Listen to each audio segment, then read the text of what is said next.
వస్తుంది. దాని పేరు మాస శివరాత్రి. ఏడాదికి ఒక్కసారి వచ్చేదే మహాశివరాత్రి. ఈ మహాశివరాత్రి సందర్భంగా ఆ పరమేశ్వరుడు మహానందపడుతున్నాడు. కారణం ఏమిటంటే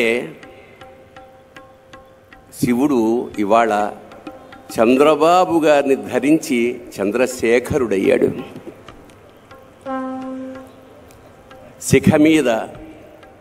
శిఖ మీద ధరించాడు కాబట్టి చంద్రశేఖరుడు. అలాంటి ఇవాళ తెలుగు జాతంతా గర్వపడేలాగా భవిష్యత్ నిర్దేశనం చేస్తున్న ఆ మంత్రి మండలందరికీ చాలా ఆనందంగాను గర్వంగాను నమస్కారం చేసుకుంటూ, సామాన్య స్థాయి నుంచి ఇవాళ అంచెలంచెలుగా ఎదుగుతూ ఒక మహావటవృక్షంలా తయారైన వంశీకృష్ణ గారికి నిజంగా అభినందనలు తెలియజేస్తూ ఇవాళ ఇంత మహాసభని ఏర్పాటు చేయగలిగారు. అలాగే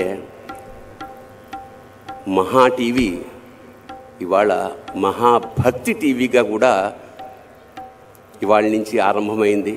ఇంకా భక్తి ఎల్లడలా యావత్ ఆంధ్రదేశం 2 రాష్ట్రాలకి వెదజల్లుతుందని మనస్ఫూర్తిగా నమ్ముకుంటూ, భక్తి అంటే విభక్తము కానిది భక్తి, అచంచలమైన ఏకారాధన మాట.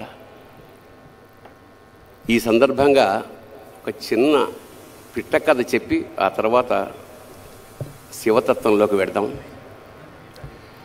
ఒక బిజినెస్ మ్యాన్కి బాగా డబ్బులు వచ్చాయి. బాగా డబ్బులు వచ్చిన సందర్భంలో అతను వజ్రాల ఉంగరం చేయించుకుని నవరత్నాలది. మరి ఏం కక్కుర్తి పడ్డాడో కొంచెం తక్కువ వచ్చింది అందులో బంగారం. పెట్టుకున్నాక రాత్రి తీసేద్దామంటే బిగుసుకుపోయింది, రావట్లా. ఏదో ఆయిల్ రాశాడు, కష్టపడ్డాడు, రాలేదు. రాత్రంతా ప్రయత్నిస్తే వేలు ఉబ్బిపోయింది. పొద్దున్నే భార్యకి చూపించాడు, వేలు ఉబ్బిపోయింది, ఏం చేయమంటావని. మరి ఎట్లాగా వెళ్ళి చూపించండి అంటే కంసాలి దగ్గర తీసుకెళ్ళాడు కట్ చేయించి. అతను అన్నాడు, కాదండి బాగా వాచిపోయింది, కష్టం, ఒకసారి డాక్టర్కి చూపించండి. డాక్టర్కి చూపించుంటే కట్ చేయాల్సింది అంటే ఏంటి వేలు అన్నారు. కాదు ఉంగరం. మరి ఎలాగా రావట్లేదు. అప్పుడు వాళ్ళ భార్య చెప్పింది, ఒక పని చేద్దామండి, నాకు వెంకటేశ్వర స్వామి అంటే విపరీతమైన భక్తి, ఆయన్ని మొక్కుకోండి, అదే యాజ్ ఇట్ ఈజ్గా వచ్చేస్తుంది అని. సరే వెంకటేశ్వర స్వామికి మొక్కుకున్నాడు. ఏమని మొక్కుకున్నాడు? స్వామి, ఈ ఉంగరం లూజ్ అయ్యి చచ్చిపోతున్నాను, దీంతో ఇది గనక పడిపోతే వచ్చేస్తే గనక నీకు ఉంగరం యాజ్ ఇట్ ఈజ్గా హుండీలో వేసేస్తాను అన్నాడు. వెంకటేశ్వర స్వామి ఇలాంటి విషయాల్లో చాలా హాయిగా చిరునవ్వు నవ్వుతూ అలాగే అన్నాడు. కట్ చేస్తే నెక్స్ట్ డే కల్లా వాపు తగ్గిపోయి ఉంగరం వచ్చేసింది. చెప్పాను నేను వెంకటేశ్వర స్వామిని నమ్ముకుంటే ఎలా ఉంటుందో అని. వెంటనే తిరుపతి ప్రయాణం అయ్యారు వీళ్ళు. తీరా అక్కడికి వెళ్ళేసరికి పేపర్లో గుండె పగిలే వార్త ఏమిటంటే బంగారం ధర అమాంతంగా 100 రెట్లు పెరిగిపోయింది.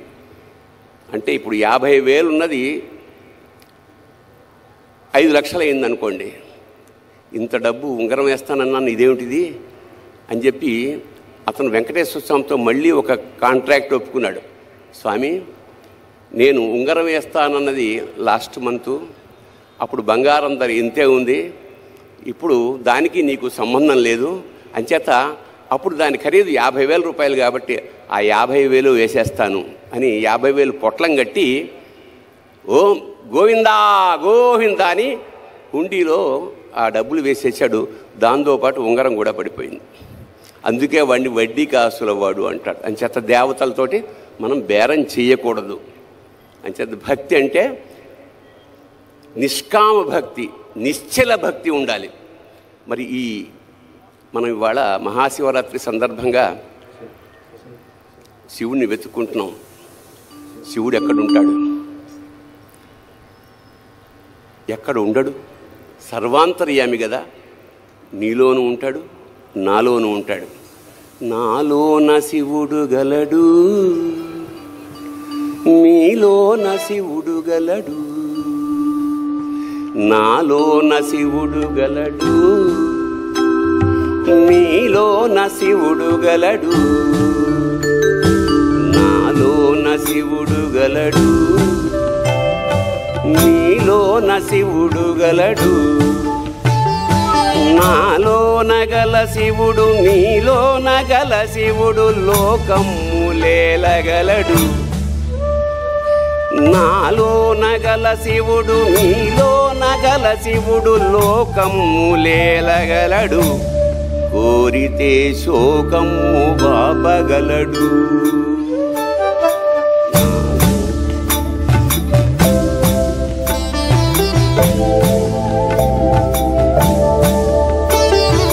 నాలోన శివుడు గలడు, నీలోన శివుడు గలడు, నాలోన గల శివుడు నీలోన గల శివుడు గంగ పైకెత్తగలడు, నాలోన గల శివుడు నీలోన గల శివుడు గంగ పైకెత్తగలడు, పాపులను తుంగలో తొక్కగలడు.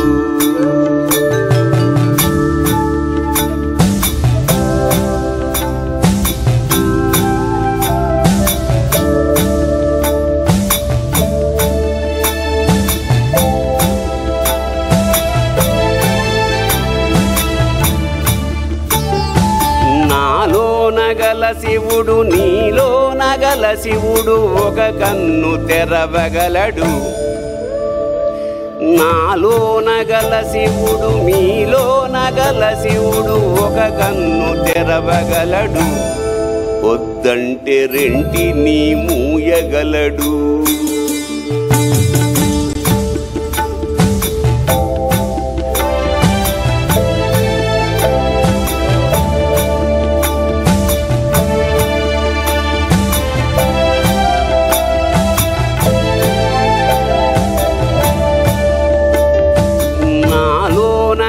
శివుడు నీలోన గల శివుడు సగము పంచియగలడు,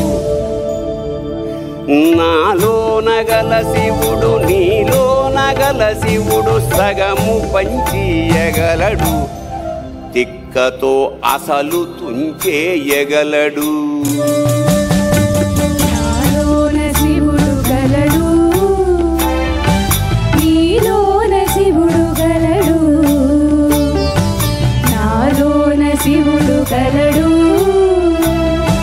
నీలోన శివుడు గలడు, నాలోన గల శివుడు నీలోన గల శివుడు నాటకాలాడగలడు, నాలోన గల శివుడు నీలోన గల శివుడు నాటకాలాడగలడు, తెరదించి మూట కట్టేయగలడు. నాటకాలాడగలడు, తెరదించి మూట కట్టేయగలడు, నాటకాలాడగలడు, తెరదించి మూట కట్టేయగలడు.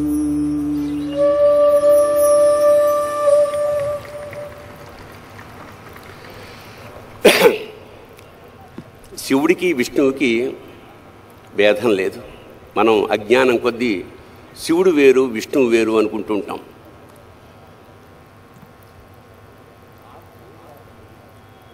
శివుడు నిరంతరం ధ్యానం చేసేది విష్ణువుని, అలాగే విష్ణువు యోగ నిద్రలో ఉండి నిరంతరం తలుచుకునేది శివుణ్ణి. అంచేత ఒకే కాయనికి ఉన్న రెండు వైపులా ఉండేదే శివుడు విష్ణువు.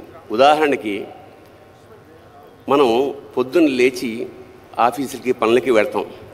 వెళ్ళినప్పుడు మనం డ్రెస్ వేసుకుంటాం, సూట్ వేసుకుంటాం, వాచ్ పెట్టుకుంటాం, ఉంగరాలు పెట్టుకుంటాం. ఆడవాళ్ళైతే నగలు ధరిస్తారు.